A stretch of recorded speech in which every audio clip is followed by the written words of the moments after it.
If there will be a third temple in the end times, it's a foregone conclusion that the unsaved Jews in Jerusalem will build it, headed up by the Temple Institute, who already have architectural drawings, all the implements prepared, and the priests trained. But what if the Antichrist himself builds the temple? There is a shocking thought, one almost no one is ready for. But as you're going to see in this video, that if a temple is built, the Antichrist is the most logical person to oversee its construction. So if we're going to figure out who is going to build it, we need to first look at motive. Who has a motive to build the temple in the first place?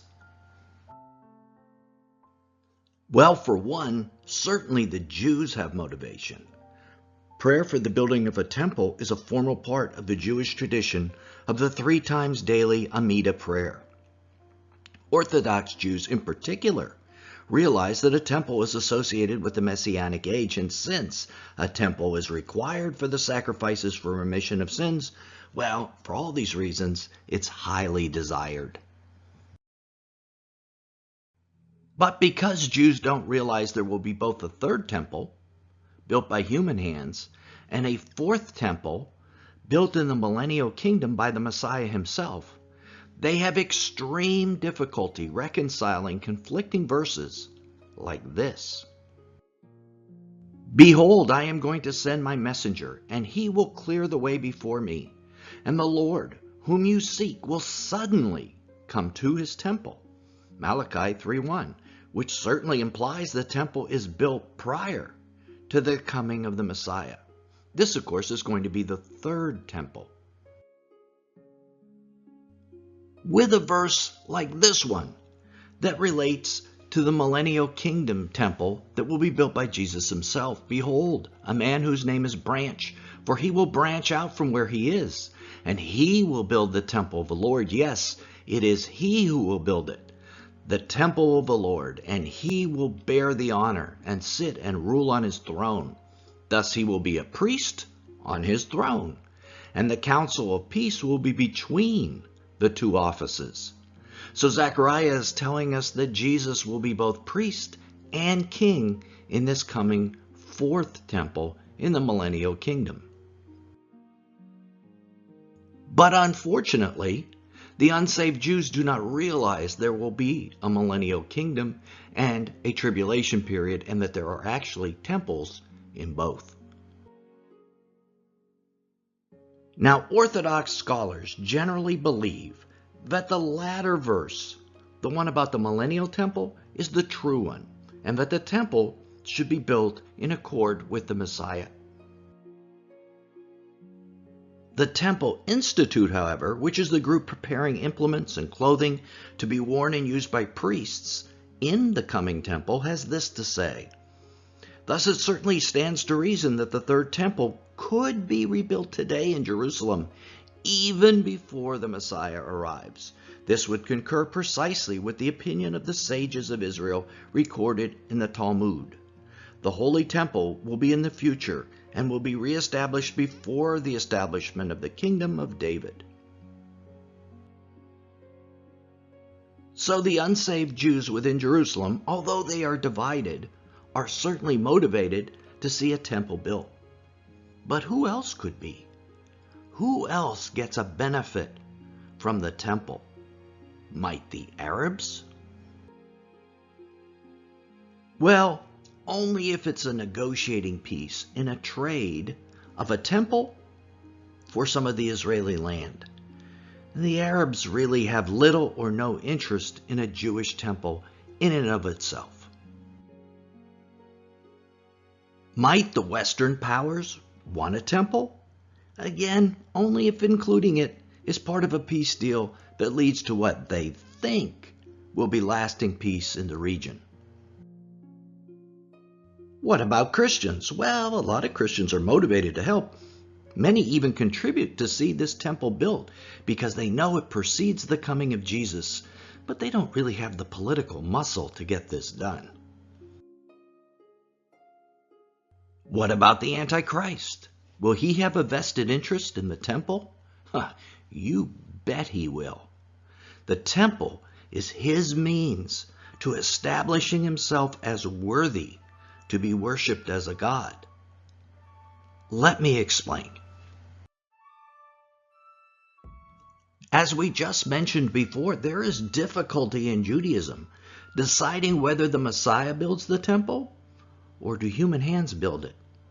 Well, if the Antichrist himself helps in the construction and the opening of a path to building it, he may likely claim the verse we looked at, Zechariah 6:12, for himself and claim to be the man called Branch, who is the Messiah, who builds the temple. What is very interesting about this passage in Zechariah 6 is the aspect about the crown that is worn. Take silver and gold and make an ornate crown and set it upon the head of Joshua. Now the crown will become a reminder in the temple of the Lord. Those who are far off will come and build the temple of the Lord from afar off. Notice that. Then you will notice that the Lord of hosts has sent me to you, and it will take place if you completely obey the Lord your God. And this crown is a Stephanos crown, Stephanos in the Greek, the same type as seen worn on the head of the rider of the white horse in Revelation 6. Jesus, when he later returns to the earth on a white horse, wears diadem crowns. This differentiates the rider of the white horse with Jesus. And this rider is many times associated with the Antichrist. So I can definitely see the Antichrist quoting this verse, which is meant to be about Jesus, and usurping it for himself. Especially the part that says, then you will know that the Lord of hosts has sent me to you. People often ask me, how will the Jews accept the Antichrist, especially if he's Islamic? Well, part of the answer may be that he accomplishes something no one else can, the building of the third temple.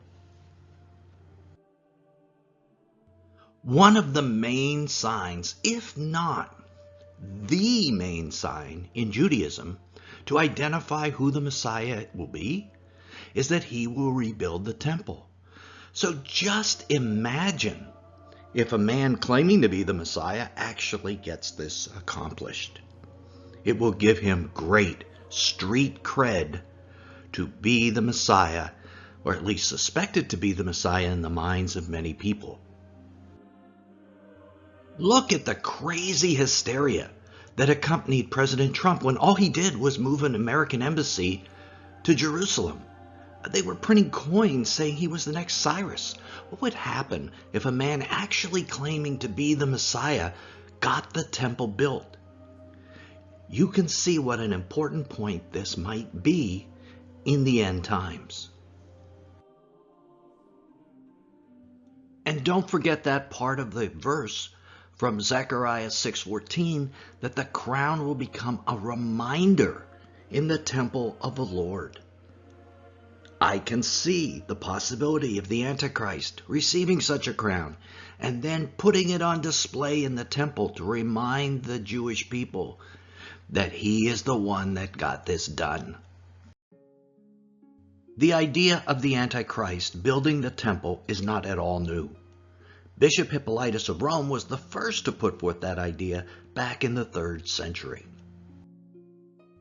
Several medieval holy men also proposed this, including Sculppapius Severus, Rabanus Maurus, and also Adso the monk. So the idea has been around for quite some time. In a previous episode, we theorized that the name of the Antichrist may be Solomon, or an ethnic equivalent name like Suleiman or Salman, because this name is biblically linked to 666. If you haven't seen this episode, it is a must-see, so click on the banner when it appears.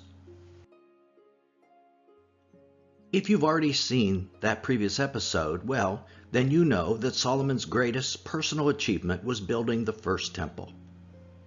Will an Antichrist, who has some of Solomon's characteristics, greatest achievement then be building the third temple? It's a possibility. Islamic author and TV personality Adnan Akhtar is quite an interesting guy. But Akhtar has often expressed his desire for Jews and Muslims to build the Jewish Third Temple together and on the Temple Mount, right next to the Dome of the Rock.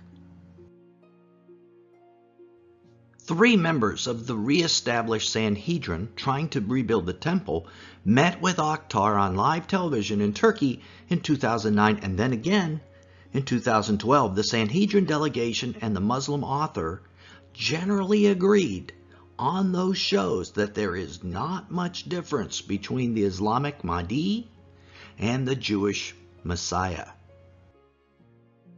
Did you notice that last part?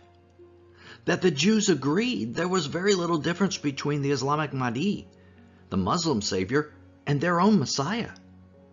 So why does Akhtar want the temple? Because he and many of the other Arabs realize it is likely it is the Mahdi who may build it, and by means of this, Jews may come to worship the Islamic Mahdi. Very, very interesting stuff.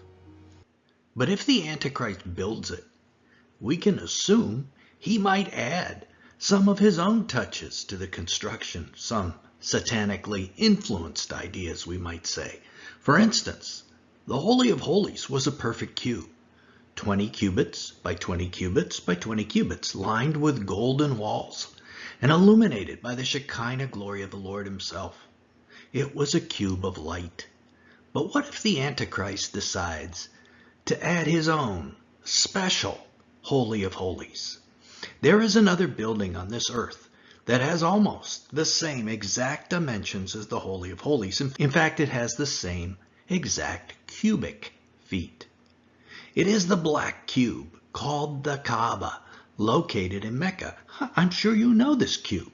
It's the one that Muslims encircle on their Hajj or pilgrimage. It's one of the most famous religious ceremonies in the world.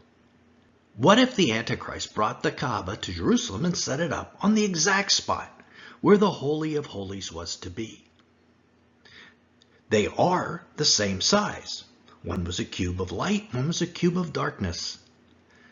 Wouldn't this be an abomination of desolation to set up a Holy of Holies directly on the place where the true Holy of Holies is to be?